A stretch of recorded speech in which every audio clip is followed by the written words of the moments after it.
2016 চন পৰিৱৰ্তনৰ প্ৰতিশ্ৰুতি লৈ অসমত গঠন হ'ল ভাৰতীয় জনতা পাৰ্টিৰ চৰকাৰ। নেতৃত্বত মুখ্যমন্ত্ৰী সৰ্বানন্দ সোণোৱাল, প্ৰধানমন্ত্ৰী নৰেন্দ্ৰ মোদীৰ আশীৰ্বাদত আৰু মুখ্যমন্ত্ৰী সৰ্বানন্দ সোণোৱালৰ সবল নেতৃত্বত অসম আজি প্ৰগতিৰ পথত। বাদ পৰি ৰোৱা নাই 119 নং টিংখাং বিধানসভা সমষ্টিও। স্বাধীনতাৰ 77 বছৰে উন্নয়নৰ পোহৰ নপৰা টিংখাঙৰ সৰ্বত্ৰে আজি প্ৰগতিৰ খৰস্ৰোতাধাৰ।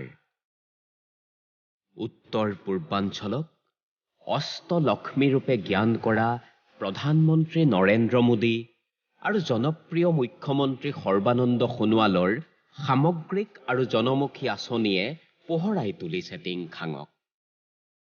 তাৰেই স্পষ্ট ইংগিত পোৱা গ'ল 2017 চনৰ 4 অক্টোবৰত। এই দিনটো আছিল টিংখাঙৰ বাবে এটা ঐতিহাসিক দিন।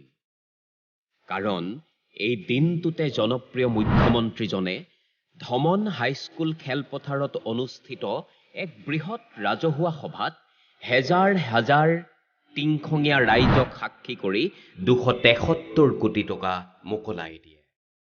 মুখ্যমন্ত্ৰীগৰাকীৰ এই বদান্যতাৰ বাবেই আৰু বিধায়ক বিমল বৰাৰ তৎপৰতাত পৰৱৰ্তী সময়ত টিংখাঙৰ উন্নয়নৰ গতি অতি ক্ষিপ্ৰতৰ হৈ পৰে। সেই কথা আজি ৭৭ৱেও স্বীকাৰ কৰে। টিংখাং ক্ৰমে আজি ৰাজ্যখনৰ ভিতৰতে এটা জাকত জিলিকা সমষ্টিলৈ অগ্ৰসৰ হৈছে। হে মুখ্যমন্ত্ৰী মহোদয়, আপোনালৈ টিংখাংবাসীয়ে জনাইছে শতকোটি প্ৰণাম। এয়া 52B অৰুণাচল ট্ৰেন্স হাইৱে। টিংখাঙৰ আজি হৃদয় ৰেখা। এই হাইৱেৰ নিৰ্মাণ বন্ধ হৈ আছিল। সমস্যা ভূমি অধিগ্ৰহণ, জোখমাখ আৰু মূল্য নিৰ্ধাৰণ।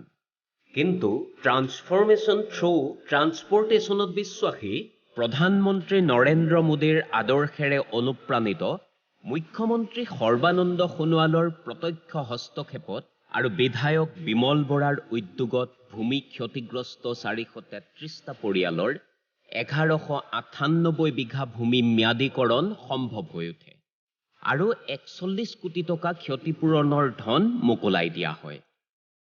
তাৰেই সুফল পাইছে আজি টিংখাংবাসী ৰাইজে।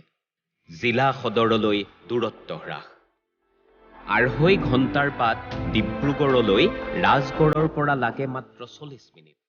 টিংখাঙত বাটে এতিয়া পোৱালি মেলিছে। যেনিয়ে চাওঁ তেনিয়ে মাথো পকী বাট পথ।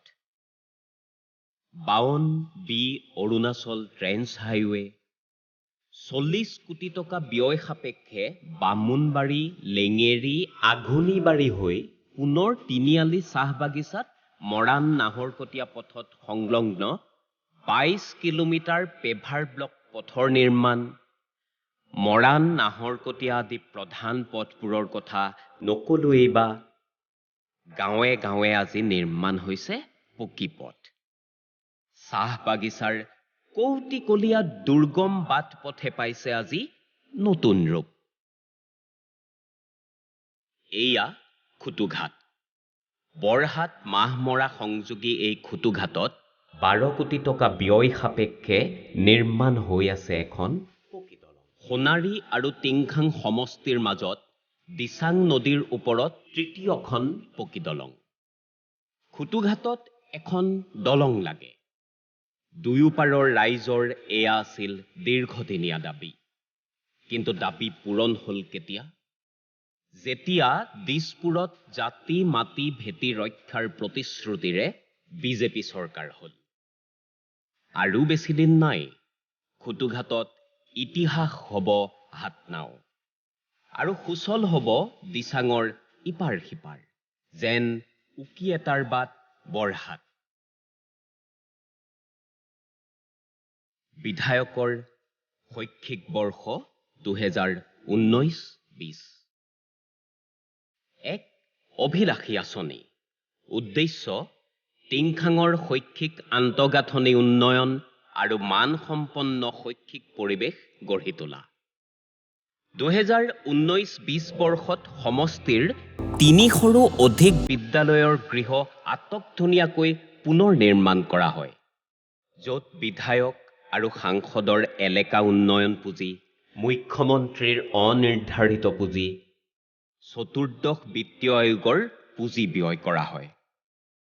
তদুপৰি ৰাজগড় কনিষ্ঠ মহাবিদ্যালয়ৰ গৃহ নিৰ্মাণ বিধায়কৰ শৈক্ষিক উন্নয়নৰ অন্য এক উল্লেখযোগ্য পদক্ষেপ।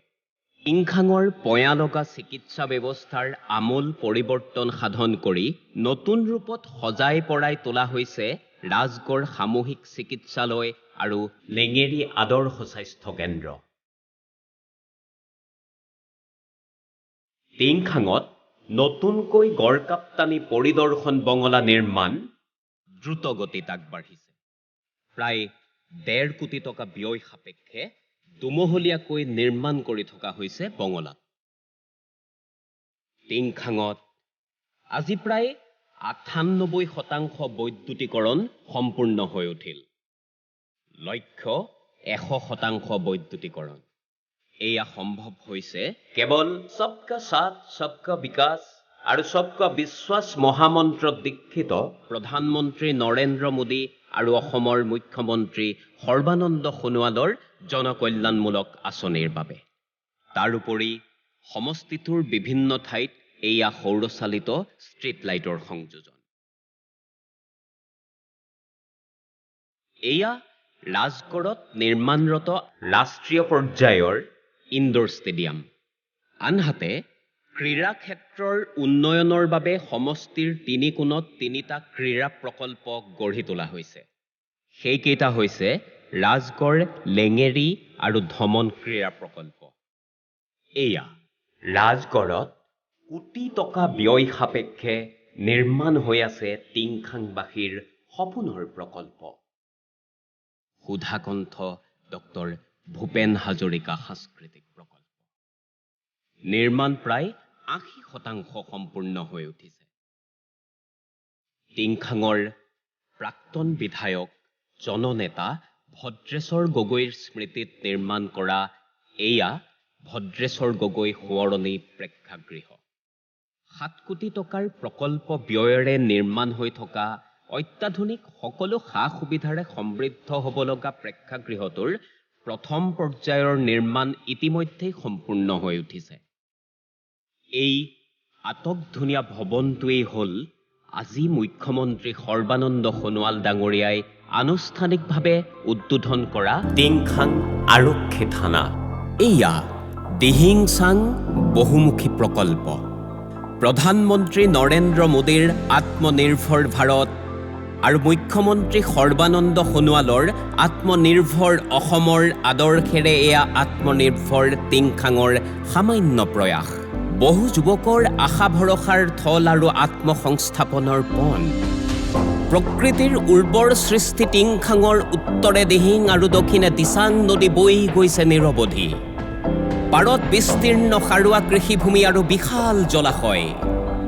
দিহিং আৰু দিচাঙৰ পাৰে পাৰে এতিয়া আত্মনিৰ্ভৰ টিংখাঙৰ সপোন খেদি ব্যস্ত হৈ পৰিছে বহু যুৱক যুৱতী।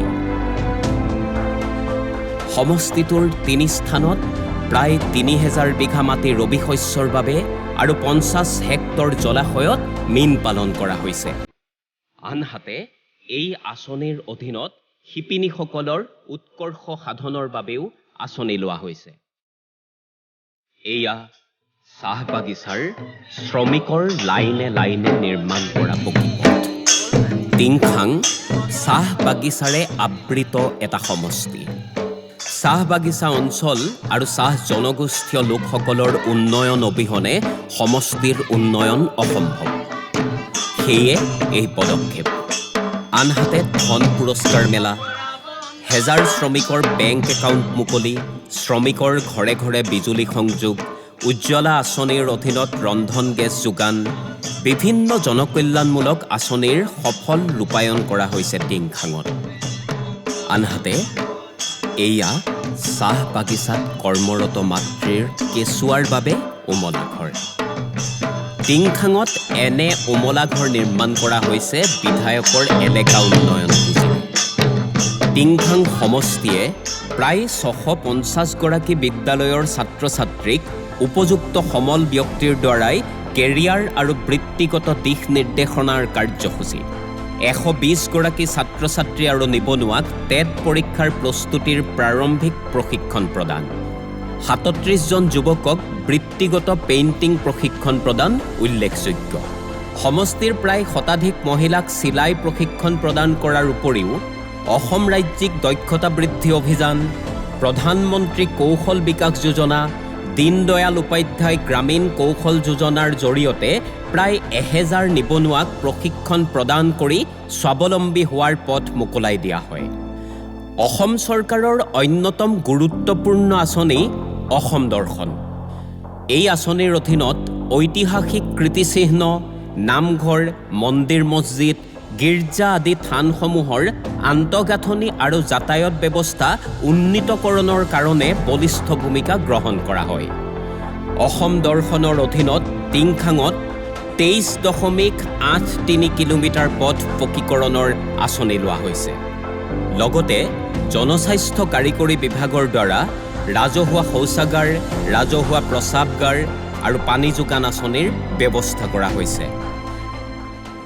টিংখাং সমষ্টিৰ কৃষি ক্ষেত্ৰৰ সামগ্ৰিক উন্নয়নৰ প্ৰতি লক্ষ্য ৰাখি মুখ্যমন্ত্ৰী সমগ্ৰ গ্ৰাম্য উন্নয়ন যোজনা, মুখ্যমন্ত্ৰী কৃষি সা-সঁজুলি যোজনা, প্ৰধানমন্ত্ৰী ফচল বীমা যোজনা, প্ৰধানমন্ত্ৰী কৃষি বিকাশ সিঁচাই যোজনা, ৰাষ্ট্ৰীয় কৃষি বিকাশ যোজনাৰ অধীনত কৃষি ক্ষেত্ৰৰ আমূল পৰিৱৰ্তন হৈছে। এয়াই জানো পৰিৱৰ্তন নহয়, যাৰ সন্ধানত 2016 বিজেপিক হিয়া উজাৰি ভোট দিছিল অসমৰ ৰাইজে। আজি মুখ্যমন্ত্ৰী সৰ্বানন্দ সোণোৱাল নেতৃত্বাধীন ৰাজ্য চৰকাৰখনে লোৱা সৰ্বব্যাপী, সৰ্বস্পৰ্শী আৰু সৰ্বগ্ৰাসী জনকল্যাণমূলক আঁচনিৰ সুফল লাভ কৰিছে ৰাজ্যবাসীয়ে। এই ক্ষেত্ৰত পাছ পৰি ৰোৱা নাই টিংখাংবাসী ৰাইজ। জনপ্ৰিয় আৰু কৰ্মদক্ষ যুৱ বিধায়ক বিমল বৰাৰ নেতৃত্বত আজি চমকপ্ৰদ উন্নয়ন আৰু বিকাশ প্ৰত্যক্ষ কৰিছে টিংখাংবাসী ৰাইজে। সুজলা সুফলা, শস্য শ্যামলা তথা সম্পদ আৰু সম্ভাৱনাৰে পৰিপূৰ্ণ টিংখাঙৰ সামগ্ৰিক উন্নয়ন আৰু বিকাশৰ ধাৰাবাহিকতা ৰক্ষা কৰাৰ স্বাৰ্থত আহক আমি সকলোৱে ভেদাভেদ পৰিহৰি যাওঁ আগুৱাই। এই যাত্ৰা হৈ ৰওক অবিৰত, চিৰদিন চিৰকাল চিৰ শাশ্বত।